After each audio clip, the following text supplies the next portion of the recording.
रामू एक छोटे से गांव में रहता था, खेतों और जंगलों के बीच बसा हुआ।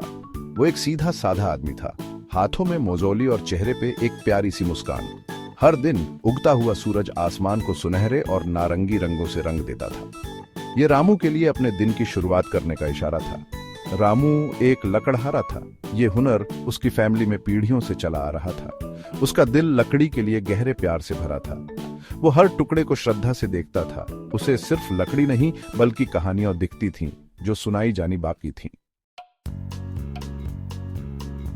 उसका वर्कशॉप उसके छोटे से घर के पीछे रामू का अपना सैंक्चुअरी था। हवा में लकड़ी के बुरादे और पॉलिश की खुशबू होती थी। हर टूल सालों के इस्तेमाल से घिसा हुआ उसके अपने हाथ का एक्सटेंशन लगता था। कुशल हाथों से रामू लकड़ी के रफ ब्लॉक्स को सुंदर चीजों में बदल देता था।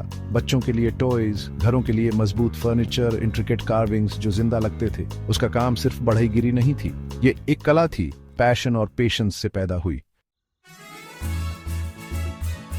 सालाना गांव का मेला रंगों और आवाजों से भरा होता था। व्यापार और उत्सव की उम्मीद से आसपास के गांवों के लोग मेला मैदान में आते थे। इस साल रामू ने अपने क्राफ्ट को बस्लिंग मेले में दिखाने का फैसला किया। उसने अपनी क्रिएशंस को केयरफुली अरेंज किया। हर पीस उसकी स्किल और डेडिकेशन दिखा रही थी। वहां इंट्रिकेटली कार्व्ड जानवर, पॉलिश्ड लकड़ी के खिलौने और एक खास चेयर जिसकी बैकरेस्ट पे एक ब्लूमिंग फ्लावर बनी थी। एक एल्डरली आदमी जिसकी आंखों में विजडम चमक रही थी रामू के स्टॉल पर रुका। उसने कार्व्ड चेयर के स्मूथ कर्व्स पर हाथ फेरा, इंट्रिकेट डिटेल्स की प्रशंसा की। This is exquisite work young man, उसने कहा। उसकी आवाज में एडमिरेशन थी।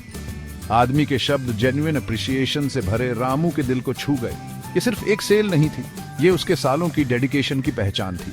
मेला सक्सेसफुल था, लेकिन उससे भी ज्यादा रामू का दिल खुश था। उसका पैशन जो कभी उसके छोटे से वर्कशॉप में छुपा था, अब सबके सामने था। वो एक क्राफ्ट्समैन था और उसका काम उसके लिए बोलता रहेगा।